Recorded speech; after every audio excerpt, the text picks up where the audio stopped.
opening bit today. We're skipping it. Yeah, That's the bit. Yeah, the opening bit is there is no bit. Yeah, and I know what? I think that's the best bit.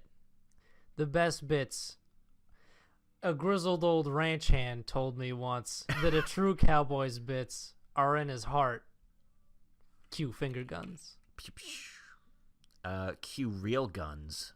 JoJo! Yeah. But yeah, this is the protagonist seat. I'm Alex, that's Ian, in case you didn't know, if you're new here. It's nice if people are new here. Yeah, bring us new people. Bring us sacrifices. Blood for the blood god. Blood for the blood god. Bones for the bone god. Oh, wait, no, it's Bone Throne. Damn it. Bonesaw is ready. Bonesaw is ready. I'm the cream of the crop. Ooh, the cream rises to the top. Was the Macho Man actually Bonesaw? Yeah. Okay, good. I think. You know the Macho Man's gone now, right? Yeah, he died a while ago. Sometimes I look up at the night sky and I see And a you shooting see his star. face? No, I see a shooting star and I just hear, "Oh yeah, Oh, yeah, brother. and I'm like, that's the Macho Man looking down on all of us. One of my favorite mods for the video game Skyrim turns all the dragons into Macho Man. Whoa, no way! Skyrim has mods. Yeah, you pay for them. JoJo. Green Day and Oasis Part 2. Green Day. We fight that. Well, we don't fight them. The boys fight them. Yeah. Basically, it's just it's mainly Green Day versus or Chocolat versus Giorno and Mista, because I think they're saving the Bruno and Secco fight for next week. Yes, they are. They kind of just square off. Yeah, they square up, and Bruno runs away. He runs a pretty good distance away. Yeah, and we end up seeing how Giorno caught the helicopter in the tree using Golden Experience. And a lot of Golden Experience bullshit happens this episode, because Golden Experience is the Swiss Army knife of stands. Yeah, it's like, there's some hard bullshit. It can do what the plot needs it to do. Yeah. They square up. Mista sends Sex Pistols into the helicopter. Yeah, he shoots all but one bullet into the helicopter, and turns out that the dude was hiding in there, and he takes out all of Mista's bullets, which causes him a great deal of damage. Yeah. And he thinks about sending in his last bullet, but Giorno's like, don't do that. You'll die. Yeah. Stop. Don't. No. And Giorno goes all sneaky beaky like up to the helicopter, and he also is blindsided because we learn that Green Day has another similarly bullshit power. The man cuts, he breaks bits of himself off and then covers the wounds with the mold to keep him from bleeding out, and then still controls his severed bits. Yeah, because as a doctor, he mentions how all his time doing weird experiments on people, he knows exactly how you can cut up a body without dying. Which is bullshit, because his fucking spine is hanging out. Yeah, also, it's like flailing around, too. Like, he's moving it around like a tail. It's weird as shit. And also, that doesn't explain how he can move his arm. Yeah, because that's severed. I can understand putting it back on, but not controlling it. Yeah. Also to the point where he can kick Giorno and do a shit ton of damage to him. He fucks up Giorno, kinda. But number 5, I think it is, saves the day by he shoots a bullet through Giorno's hand so Giorno can activate his powers and basically turns it into a branch. Yeah, so he doesn't sink below the mold line, and he's able to get back into the fight, but then he uses mold on the branch, and then after making the branch all moldy, it looks like Giorno's about to fall, and then because of Golden Experience bullshit, he turns it back into a bullet at high speeds. He kicks a piece that turns into the bullet, and it deflects off of the blades of the helicopter and shoots Chocolat in the head. Yeah. It's like some through his head, it comes out like his chin, it's some hard bullshit. and he's still cognitive after that. Yeah, he's good. Because they both land on like the rooftop nearby, and Giorno's like, "Hey, I know you're BSing about being dead. Yeah, I know you're not dead. Quit pretending. If I'm gonna come over there, and if I come over there and you don't move, I'm just gonna deliver a knockout punch to you. Yeah. I'm not gonna kill you." I'm gonna incapacitate you, so like, just chill out. And then Chocolat gets up and he's like, "Ha ha ha, I was merely pretending." But then Giorno, I guess, put a beetle or something inside his, like, had Golden Experience turn part of the wood or the bullet into a beetle, and it was inside his head. And it needed time to grow, and it bursts out of his fucking head. And he's like, "I thought you weren't gonna do anything to me if I stayed still." And he's like, "Nah, I was bullshitting." I did like that part where he's just like, nah, he did the Arnie thing. I lied. You know, from Commando, he's got that weedy little dude over the cliff, and he's like, "I thought you said you were gonna kill me last." I'm gonna level with you here You right should. You should watch Commando. now. I've never seen Commando. You should. It's very good. Commando is... Did you say it was an Arnie movie? Like, Yeah. I lied. Yeah. It's super cool because it's intense. It's in his accent isn't like the strongest thing ever in that scene. He's just, "I lied," and then he drops him and he does a goofy scream. Yeah. So Chocolat dies. He's fucked. He's fucking dead. Oh yeah. He also not only gets like part of his brain taken out, he also gets the muda muda muda muda muda muda muda. Oh yeah, we get like a 12-minute long muda, Yeah. and it's very good. I don't even think you need to punch him at that point. Well, I guess you do because JoJo people are durable. Where I wouldn't be moving around if a bullet went through my head and a beetle popped out. Yeah, it pops out a big portion of his skull. So like he's definitely brain damaged at that point. Yeah. But instead he punches him forever and that kills him. The end. GG Nori. And then we're going to get Bruno versus Secco, which I'm pretty sure is going to be Bruno's last fight.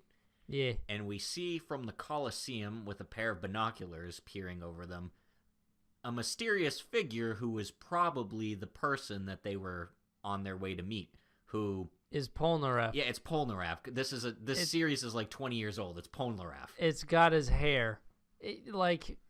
Man, if that's not a dead giveaway, no one can help you. Yep, so next week, Jean-Pierre Polnareff. I actually kind of hope he like does something to like help Bruno. Like, you know how Silver Chariot can shoot out the Yeah. tip of its sword like a bullet? That would be dope. But he only has one of those, so he needs to be extra careful. I'm excited to see a Stardust Crusader again. Me too. I miss him. I enjoyed my time with him in part 3, and I'm excited to see. I really liked Polnareff, actually. I thought he was awesome. Yeah, he was one of the best characters. It's like how the JoJo is never the protagonist after like Joseph, because Polnareff's basically the main character of part 3, Koichi's the main character of part 4, and Bruno is essentially the main character of part 5. Yeah. It's a weird trend, but you know, that's just how it rolls. It looks like he's in a wheelchair too, which makes sense considering he lost like part of his foot. Yeah. During the battle with Vanilla Ice. And he's probably pretty old. He was only in his like 20s during part 3, which was in the 80s. And it's that's true. And it's like 2001 in part 5, so he's only probably in his 40s. That's true.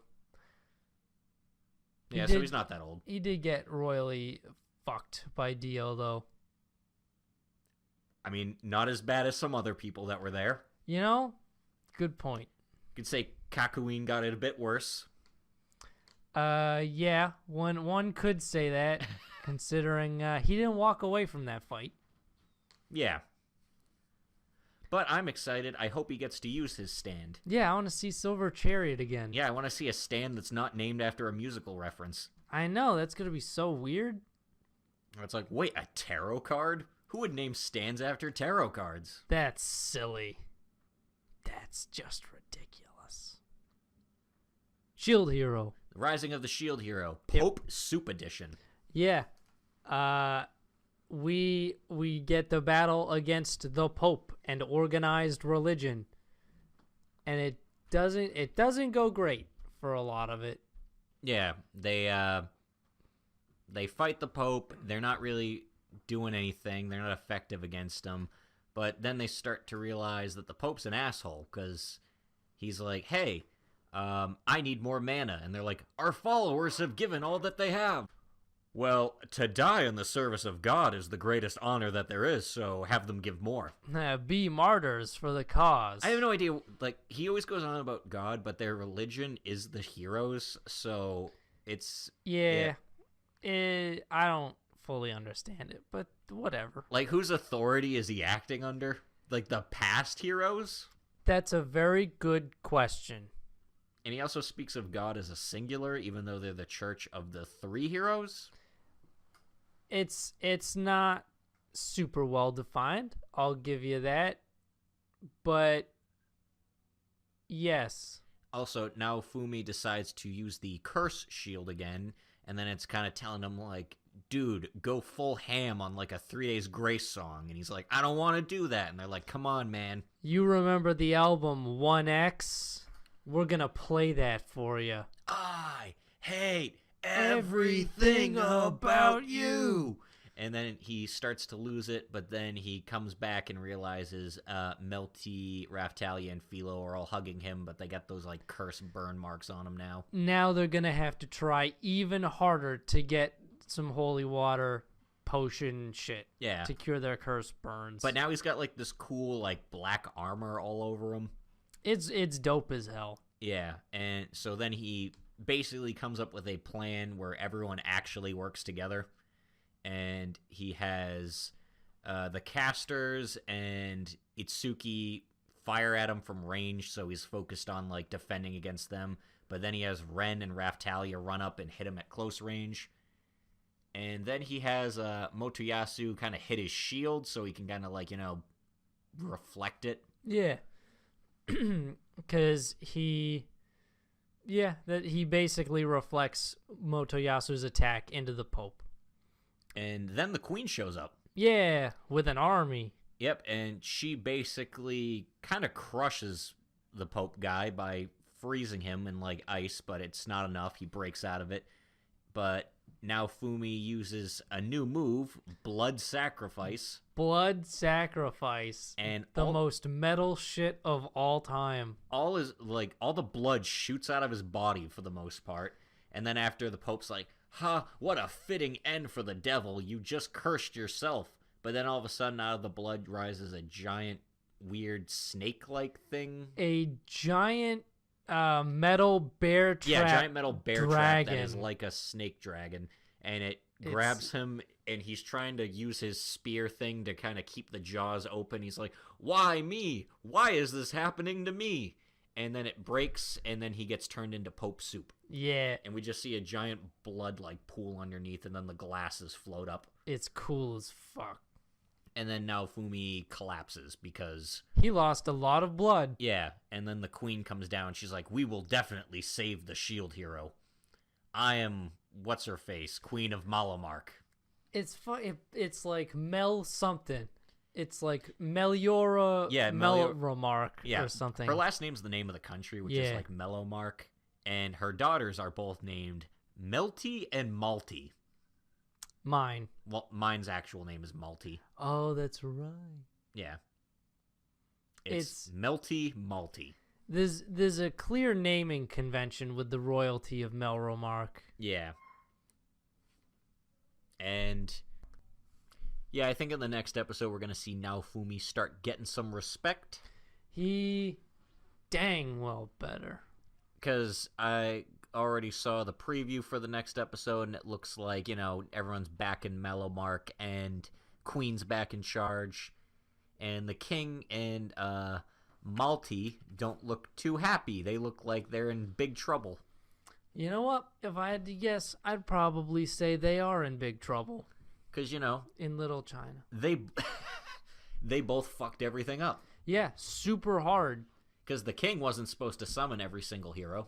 So I'm pretty sure that already caused the queen a shit ton of problems. And not only did he summon every hero that he wasn't supposed to, he just constantly shit on one of the heroes. Yeah, and that hero specifically has a whole country dedicated to him that...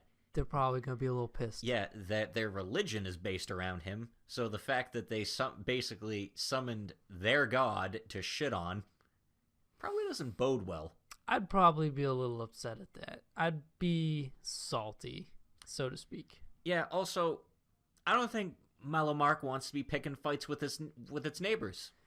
No. It's a medieval fantasy setting where you look at some of their neighbors and they're at, like, the industrial era.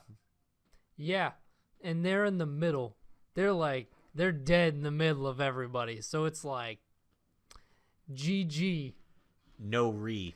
Have fun fighting a war with all of your neighbors on all fronts because you fucked them all over. And, I mean, I guess you have the 4 superheroes, but three of them are shit, and then the one that's actually competent doesn't like you. And after this, I'm going to probably drop a doubt on the other heroes helping. At the very least, I think Naofumi will stick with Malamark now that he'll actually get treated well there. Yeah. Since the queen and Melty will be now more in power, and they both like him. Since the shits are no longer in power. And I'm pretty sure that church is getting disbanded. Yeah. And they'll probably get class upgrades. Yeah. So everything's good. And then we got 5 episodes to squeeze the last arc out of, because it's going to be 25 episodes, and this one was episode 20. Yeah. It's probably going to be a little tight. It's going to be rushed, but hopefully we get a second season. I would enjoy having a second season. Me too. I like this show a lot. It needs to get bigger, so then after it can be if they do another Isekai quartet, you can add the Shield Hero Party to that. Alright, that would be cool. I would be down with that. You got Ainz, Al-Gal, and like Kazuma hanging out with Naofumi. That would be a dope-ass party. I would be psyched. Because those are all dudes I love. Have you been watching that show? No. It's actually, you know what? It's entertaining. I enjoy it. I haven't on my watched list. Tanya the Evil, or the Saga of Tanya, but it's okay. Both of those are on my list. Because, like, I just got a lot of shit to watch. Tanya's voiced by Aoyuki, and her voice is always enjoyable. That moves it up on the waiting list. Yeah. For reference, she is the voice of Madoka. A shit ton of other stuff I can't think of off the top of my head, but I'll relate it back to FGO because it's always easy to do that. Yeah. She is Okita and Shuten. And I'm nodding. Yeah, he is nodding. You can't hear that, but I am. Put in a sound effect for nodding. My neck makes weird noises. Demons! We slid them. So many demons. Why are you running away? Why are you running away? Why are you running away? Why are you running? Demon Slayer Kimitsu no Yaiba.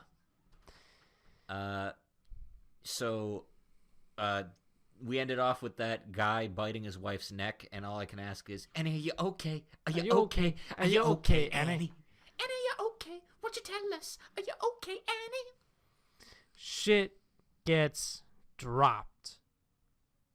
We see Tanjiro do a sweet running tackle of the man who is now a demon, while Michael Jackson is like, man, guys, this area is real dangerous. Guys, we gotta get out of here. I'm gonna take my family and we're gonna leave. Shimona! I gotta take my family to a safer place. Shimona! And then he moonwalks away with his child. And he puts them in the car, and he's just like, all right, you get in the car and you guys go home. These people here, they're ignorant. They're ignorant. These people are just ignorant. They don't get it. They're ignorant. Shimona!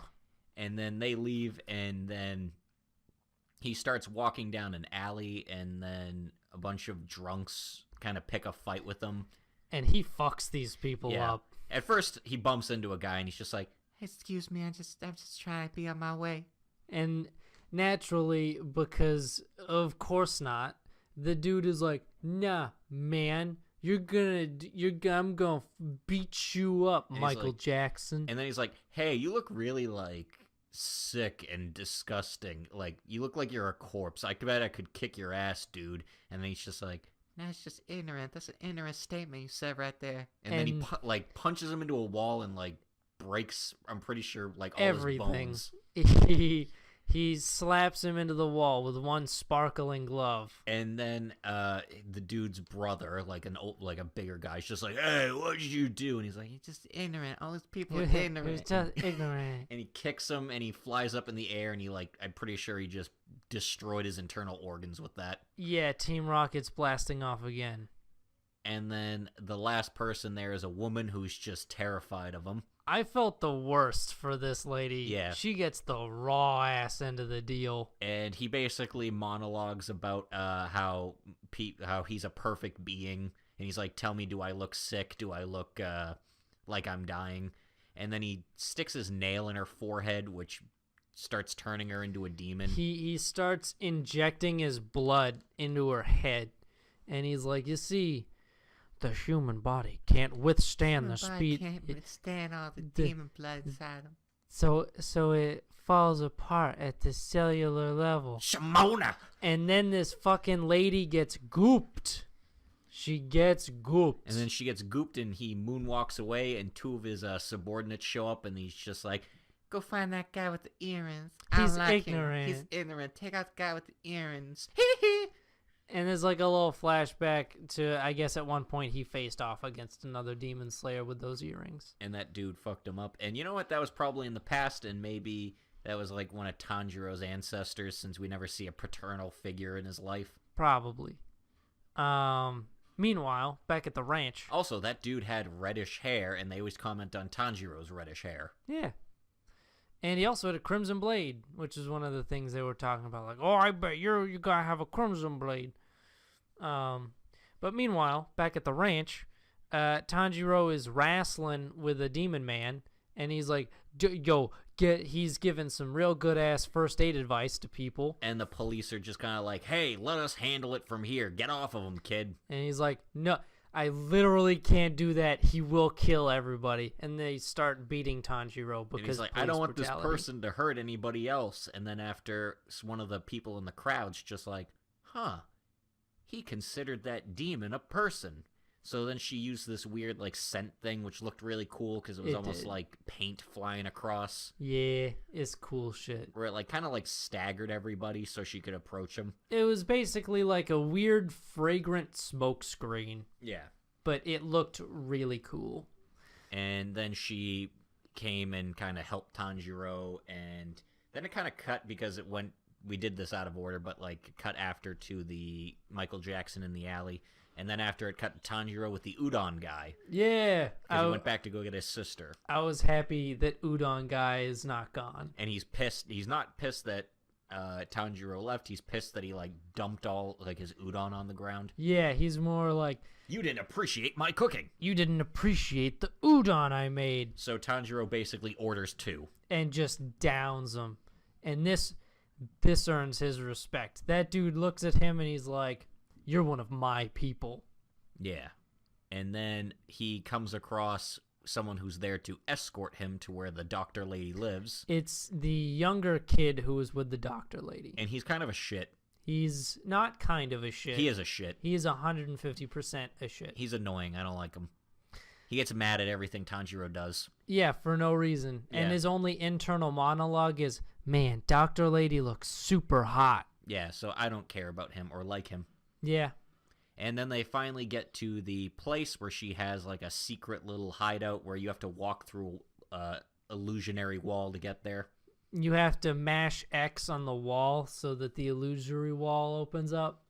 And she explains that she is a demon, and she's been a demon for 200 years, and she only requires a little bit of blood to stay sane. She like removes their both hers and the kids' curse so that they don't really need to feast on people. They can just get a little bit of blood and they're good. And she basically agrees with Tanjiro to help look for a cure. She just needs to study more blood. So he agrees to let her study Nezuko's blood, and he's going to track down all the demons that work for Michael Jackson and get some of their blood. So he can reverse it. And conveniently enough, they get tracked down by two of his henchmen. Some girl who throws these balloon ball things, and some dude who has the Pale Man power. Yeah. Where his eyeballs are on his hands. And he's very good at tracking things. I don't think he's going to be doing very much fighting, but boy oh boy, can he track things. Yeah, it looks like the girl does the fighting and he tracks people down. And it looks like they're going to get their shit wrecked next episode, if I had to guess how... It's a shonen, that's how this works. Yeah, probably.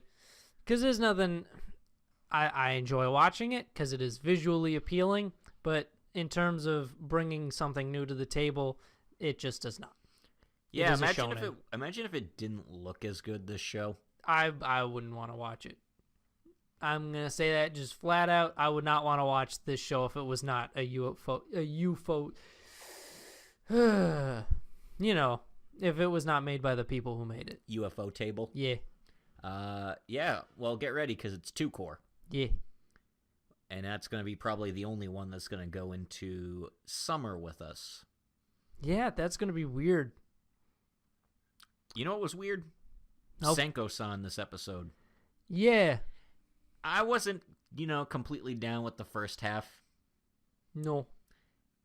It was like, hey, do you want a little girl to walk on your back? Yeah. That's essentially what it was. Yeah, you know what? Yeah, and we'll leave it at that. That's what it was. She does, and it's great. Then I did kind of like the second. Yeah, half. the second part was interesting. I also really like how the city backdrop is drawn. Yeah, it's very nice. The backgrounds, I feel like a little bit. This show is it's not getting its full service because most of it takes place in his apartment. Yeah, because his apartment is just kind of his apartment, but and like he's got like a 2-room apartment. There's like the bathroom and then the living room. The rest. Yeah, and the kitchen's in like a corridor in the hallway. Yeah, but everything else, the city backdrop itself looks very nice. The second part, he ends up having to stay late at work because business stuff, deadlines, crunch time, revisions. We need help with revisions. Please do it for us. I'll owe you a big one. And he misses the train home, but he runs across Shiro. Yep, because he's walking back to work because he's just going to stay there. But Shiro is not having any of that BS. She shows up and she's like, it's fine. No one saw me, probably. Also, I can get you home quicker. And he's like, are we going to fly? And she's like, I mean, that's an option, but that'd be kind of conspicuous. So I'm just going to open a portal. So she does. They go to After he shrine. buys her a corn dog, or as she calls it, an American dog. Yeah, I forgot about that. That's really good. He buys her ice cream and an American dog. Yep. Because Shiro really likes food. And then they walk back, and it's actually kind of cool because they're in like this weird pathway that's above the city. And it goes through a lot of the shrine, temple, gate, archway things. And I also noticed that the clouds were drawn like they were out of an old Japanese piece of art. Yeah. And I thought that was very interesting. That was an interesting visual choice. Well, yeah, I've noticed that before, even when it showed them at the place, because it shows them in the spirit world sometimes watching them. Oh yeah, that's right. I'm never paying too much attention to the backgrounds in those shots. Yeah, but So yeah, I missed it looks nice, and they're walking, and she just basically has a conversation with them about Senko, and he just reveals that he is a good guy and cares about Senko. Yeah, That's the whole conversation. she's like, hey man, she probably thinks of you as her ancestor and like doesn't really give a shit about you, but like is using you as a surrogate. And he's like, I'm cool with that because she seems happy. And everyone's heart was warmed. And then she kicks him out, and he's in his neighborhood. I like how she's like, if you seem like a bad guy, I was just gonna leave you on top of a mountain. And you know what? I kind of believed her. I believed her on that one. Yeah, well, the yokai are basically like Fae from, our mythology, where it's like, Never fucking trust the Fae, man. They might fuck with you. Never trust the Fae. Speaking of yokai, Neo 2's coming out. I think I might pick up that. I still have to beat the first one, but I do enjoy it. Yeah, you get to play as Willie in the first one. Yeah, William. Let me play this weeb Dark Souls, but let me play as a white man who speaks in English while everyone else speaks to him in Japanese. I did kind of like that because like he doesn't fucking speak Japanese. But they understand each other still, even though no one speaks the same language to each other. Exactly. I will translatory spirits. Fuck it. Whatever. Yeah. Neo's enjoyable. Kind of like Hitori Bochi is enjoyable. Yeah. I enjoy this show. In this episode, we get to see Bochi try to make friends with is she like class rep? She is the head of the class disciplinary committee. Yeah, she's the head of the disciplinary committee. And true to expectations, she is going to be the quote-unquote... She's anal as heck. Yeah. She is...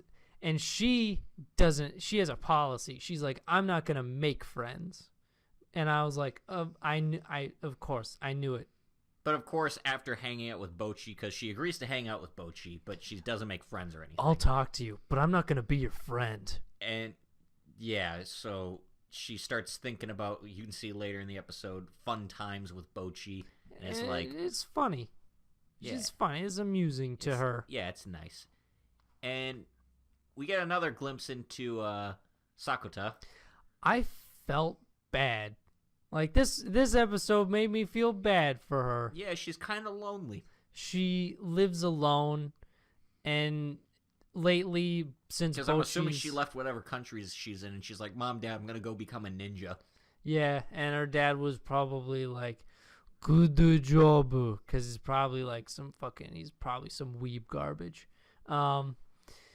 But since Bochi is that's why his white daughter's named like the most Sakota. Japanese name ever.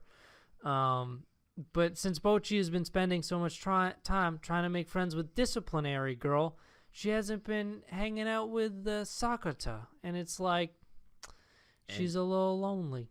Even though her and Nako have been hanging out the whole episode. Yeah, because Nako's good people. Yeah, Nako's just like, we gotta give her space and let her do her thing, and she can make her own friends. And then later, Nako steps in because Bochi is doing a terrible job. Yeah.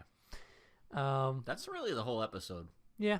It's like, compared to last week, it's less eventful. It's Aru's even barely in it. She's just kind of like busy doing stuff. She shows up kind of at the end to walk with them home. Yeah, it's mostly Bochi and disciplinary girl, while Sakota and Nako just kind of like monitor it. Yeah. They just kind of watch from the background. One thing right before the end of the episode is Sakota gets home and she's like, Todaima, and there's no one there. But then she gets a text message from her 3 buddies, and it's all welcome home with a goofy face. Yeah, and I thought that was nice. I'm like, I like that. Good friends.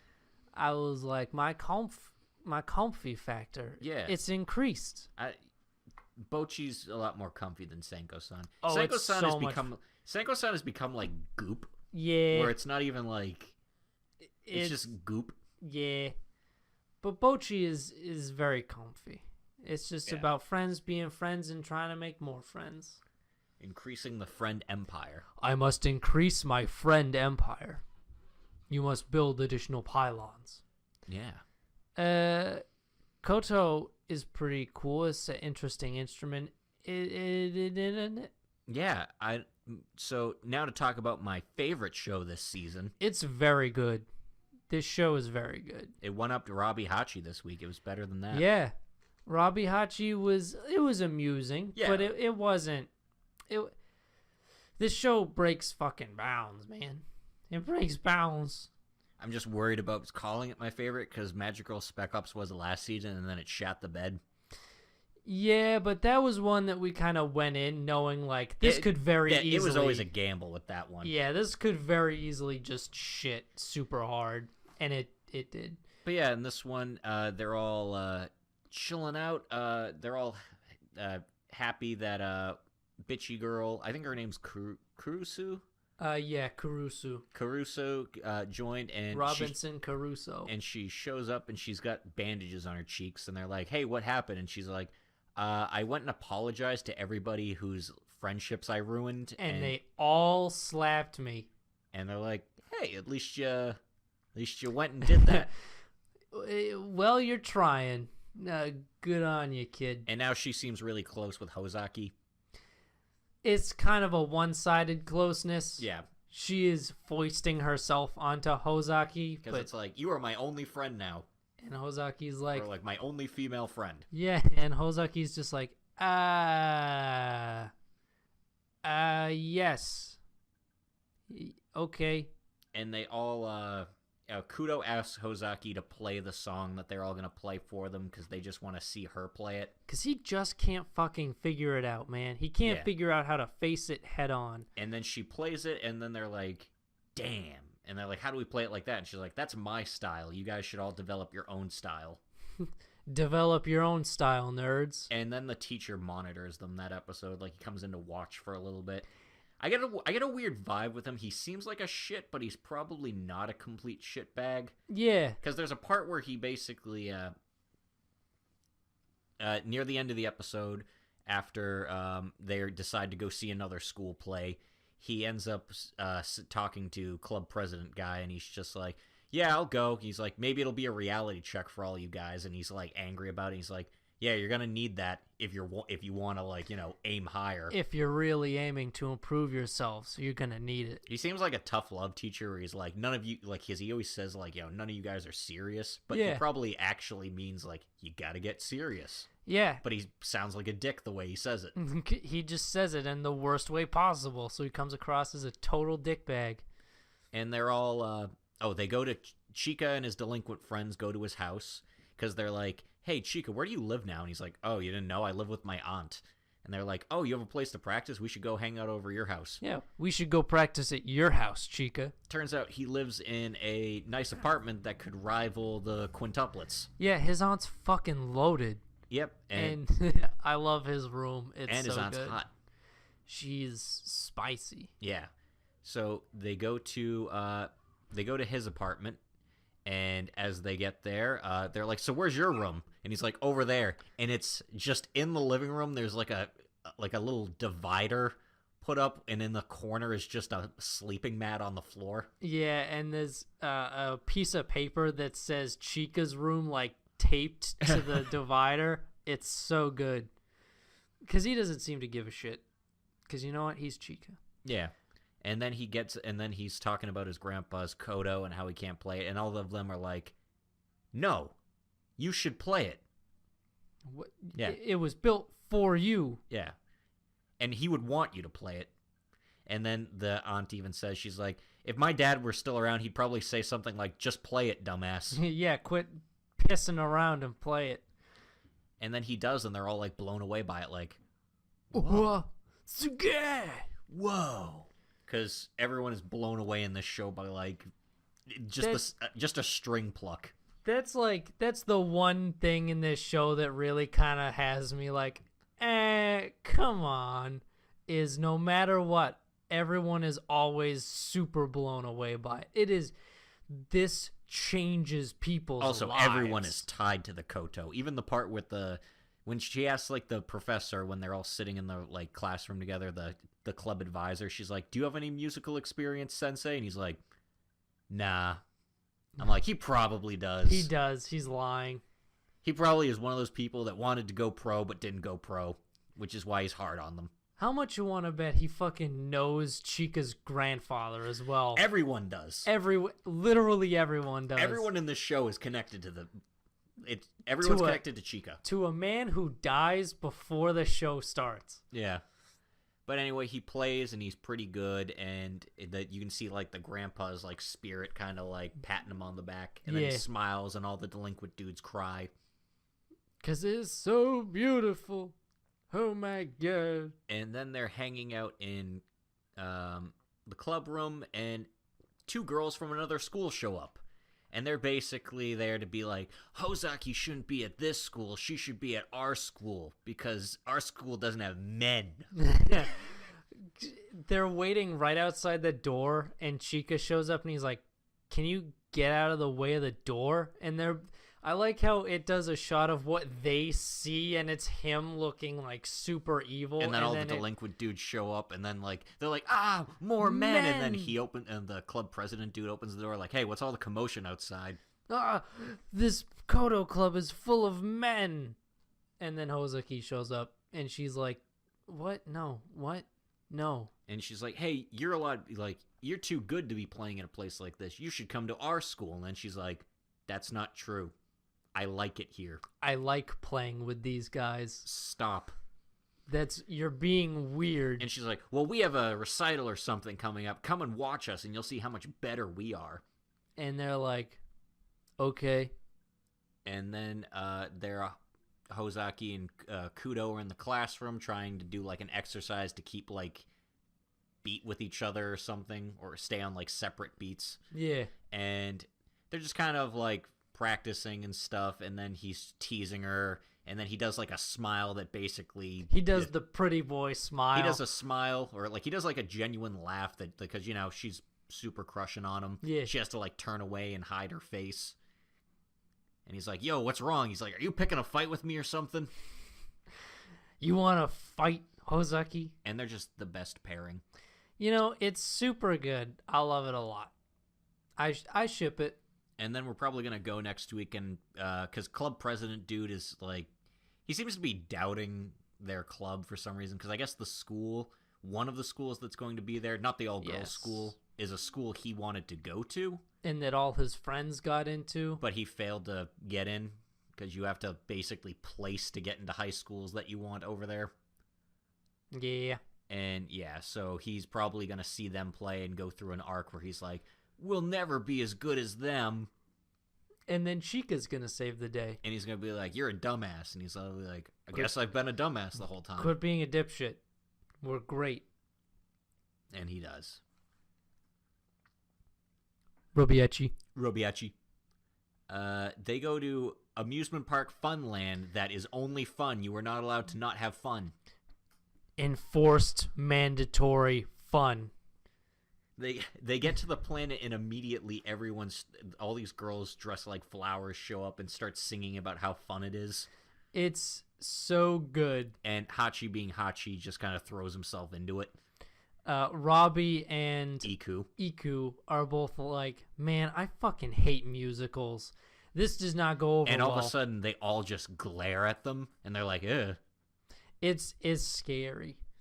The best part is when after they're just sitting on a park bench and they're all walking away, and Iku's like, man, I don't want another musical. I hate musicals. And they all stare at him, and so many start coming out of the ground that they form a human pillar. They start just slowly encroaching on him, and he's like, that was a joke. Actually, I love musicals. Can't get enough of them. This is fun. This is fun. I totally agree. This is fun. And then they just slowly, like, peer at him and fade away. And then Robbie gets dragged on one of your nightmares, amusement park rides. Yeah. Yeah. It's this planet is my planet of nightmares. I can't be grumpy about anything. There's roller coasters and everything's colorful. And it's full of musicals. And it's well, I kind of like musicals. That's like the one. Yes. That's kind of the one thing where I'm like, all right, you got me on that one. And then Robbie and Hachi get... What? Just thinking about this fucking scene. Robbie and Hachi get separated, and Hachi can't find Robbie. So he goes to the Lost Child Center to page Robbie.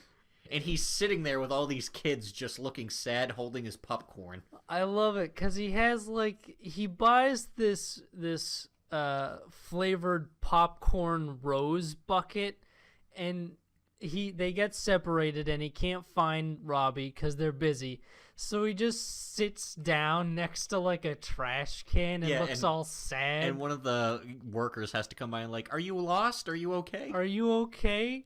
Oh, it's it's funny as fuck. It's so good. And after Robbie gets paged, Yang realizes Robbie's there.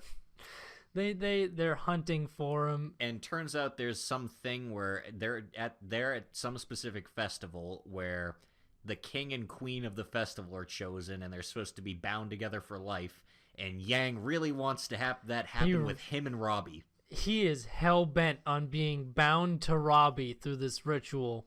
And then, as Robbie and Hachi get back, because he picks up Hachi, they realize on one of the parade floats is Yang and his crew. And so then they start getting chased by Yang. And they on start, the float. Yeah. And then they start running up this Disney castle. It's so good. And of course, when they get to the top, Robbie and Hachi accidentally ring the thing together. So now Robbie and Hachi are bound eternally together in super... Oh yeah, everything in the park is super love, fun, flavorful enjoyment thing, and it's all blown to 10. And Robbie and Hachi both get on the ship and fly away, and Yang's crushed because he wanted that to be him and Robbie. But then all of a sudden they all start singing about "Don't give up on your dreams." Yeah. And Yang's like, "Yeah, I'm not gonna give up. I won't give up on my dreams." And it's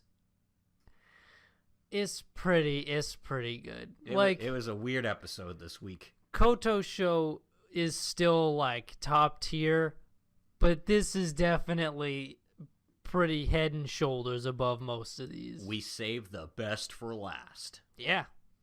Man, I like Robbie Hachi a lot. It's a good show. Good shit. Good shit. And now we wrap our shit up under an hour now that we cut Midnight Cult Civil Servants. We don't have to talk about a show that's kind of boring. We only have to talk now about boring parts of Senko-san, or just parts where parts where we're I don't want to be complicit in this one. Yeah, hard pass. There wasn't a lot to say about the first half. Yeah, it's one of those. Although I will say they make a couple jokes where it's technically a platonic thing, but then they go out as he's going to work and they see the neighbor, and the neighbor's like, "Man, he looks really pleased today." And she's like, "Yeah, he was really happy after I stepped on him." And she's like, "Stepped on him?" But that's this week in seasonal anime. Yeah, fun times. Get out. But before you get out, get in on this shit to the subscribe button of our YouTube channel to get regular updates. Yeah, because we're winding down to the end of JoJo and Shield Hero, and you're gonna want to hear us talk about the King Crimson final fight. Yeah, that's gonna be some good ass stuff. Yeah, we get to see Golden Experience take bullshit to new heights. It'll probably be the most bullshit that's ever bullshitted. Oh, it's gonna get bullshit. I'm anticipating it with bated breath. Follow us on Twitter and retweet our shit so other people can see it. Again, hasn't been super meme worthy this season, but I did have a good idea. Because in this episode, Chica's trying to figure out what face it head on means, so he just starts slamming his head into the lockers. That's a good head on opportunity. Just head on, apply directly to the forehead. Head on, apply directly to the forehead. Good shit. Yeah. Goodbye. Get out of here. Go. You little scamp. Go. Get out of here, you stupid dumb animal. You dumb animals.